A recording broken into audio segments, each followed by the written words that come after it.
Dreams icy can storm is sometimes starting to be a blow warning of towards the other things that will nations. soon come to pass. Brace Collei, yourselves. time to go. Tevat is okay. about to get cold. A storm is coming from beyond the bounds of fate. The world of Tevad exists inside of something called the False Sky Firmament, something akin to a simulation. If Tevat were to be a computer, Irminsul would be the memory chip or the hard drive of Tevat. Glitches or tears inside of this are symbolized by the color of red, which we can tell when we look at the time Malvika broke open the False Sky. The time Doctori did it, the Frostbearing Tree, or even a mysterious heretic in the special program. Irminsul itself, or things connected to it, are normally blue or white in color, which we can tell from the special program and the appearances of Irminsul. Something that needs to be cleared up quickly before we go any further when it comes to talking about the False Sky Firmament or Tevad's world border is that Tevad itself is not actually a simulation. Rather, it is an organic planet that existed long before the border. What exists outside of the border is a heavy amount of abyssal corruption, a catastrophe. As such, the False Sky was created by Thanos, the heavenly principles, in order to protect the world. It's not the only time that the heavenly colonizer has done something to combat the corrosion of the abyss. Some of the other efforts include altering the functions of ley lines and the celestial nails. None of these things would have mattered or been done if Tevad was a simulation. The reason it seems robotic at times is due to the world's isolation and the fact that it is highly advanced technology. With that common misconception out of the way, I'd like to take our attention towards something I find particularly interesting. That is a certain piece of religious knowledge when it comes to the text of the Aries Gotia. From every source I can find online, it is stated that the demons have connections to Christianity. This may be inaccurate, and if it is, and there's someone who knows more who wants to correct me, please feel free to. I like knowledge. In Christianity, the punishment for a false prophet, a heretic, must be put to death for crying out rebellion. Now, the reason I've chosen to talk about the Aries Gotia, and as such Christianity, instead of something like Hinduism, is because of the line Doctori says.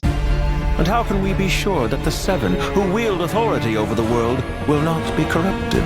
He specifically mentions the seven archons instead of just Sumeru. All of the seven featured demon names from the Aries Gotia. As such, it felt more fitting to use a source of religion I could find closer to connecting to all seven. But why are we talking about a false prophet? A theory that has been floating around on Twitter is that the god remains that exist inside of Collei are the remains of the goddess Nebu Melekete. However, at the time of writing this, I have to use information from Twitter user @PerfectandPink. This is because I have only just started doing the Golden Slumber quest, in preparation for the Archon quest, because I just haven't had the time to do the long Sumeru world quest until recently. The reason I personally believe the Nabu Malekiti remains inside of Collei is the evidence from this Twitter user, which is why I bring them up. More specifically, they uncovered that in the trailer for Genshin Luna VII, Collei directly quoted a line of Nabu Malekiti, which comes from the scroll of the streaming song. I am the shimmering light that glows from the eyes of the Creator! The goddess of flowers in Sumeru, or Nabu Malekiti, was a goddess known for her prophetic visions. Sounds familiar, right?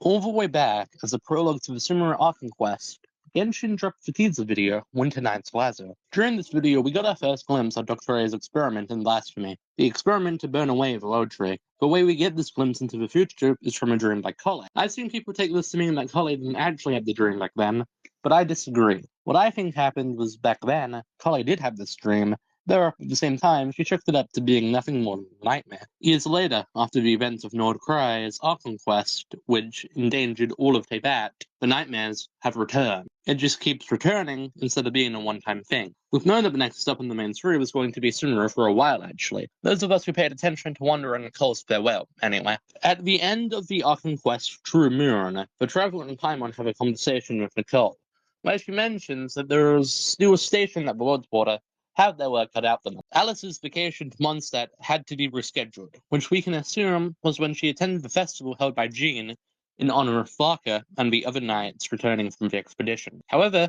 Doctori has managed to outmaneuver the Hexen Circle before, not even like 2 quests earlier, so I'm not sure how confident we can be in the judgment of Alice, but nothing has slipped through the cracks. What we do know is that Nicole, for whatever reason, decided to head to Sumeru. During another conversation in this quest, we speak to Wanderer, whom informs us that he is going to head back to Sumeru, since Nahida will need help dealing with the chaos Doctore left in his wake.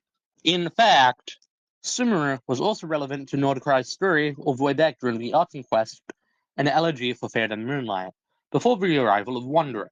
This was because the device ultimately used to help defeat the Radra of Sonari was created by Cave. Under the command of Dendra Archon Bua, Cave created a device to help out inside of an emergency. This was done with the funding of Duri, since Nahida suspected a great crisis was approaching towards Teyvat. This It is same the crisis animal has been Archon's hinted at by duty to Venti, who has intervene in gone as times far of as to need. enlist As Dendra such, Powers, I, create the head Barbados, Herma will in order bring to forth settle a the Duke wind of Mondstadt. A and the Amika also once spoke of this crisis, mentioning that if it came to pass, A would surely have to get involved and not just sit on the sidelines. One could even argue that Zhonglian's revival of one who wants to lay the celestial nail also counts as preparations for this crisis. This is the way the world begins to end, with a girl in a forest who is already being reformed from her dark past, beginning to be plagued by what Sumeru once lacked. Dreams.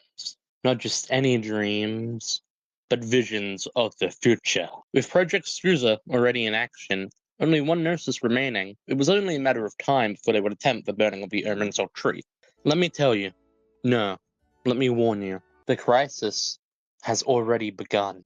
My pronunciations may still be bad, but I did try to improve that this time around, and also, as mentioned previously, I will be playing through the Arcane Quest at like 1 p.m., 2 p.m.-ish on the 20th of May, on the day it comes out. You can see where I'll be live on screen, and I'm sorry about any mumbling that may have occurred. I hope you enjoyed the video, subscribe if you did, and yeah, I think that's everything I have to say.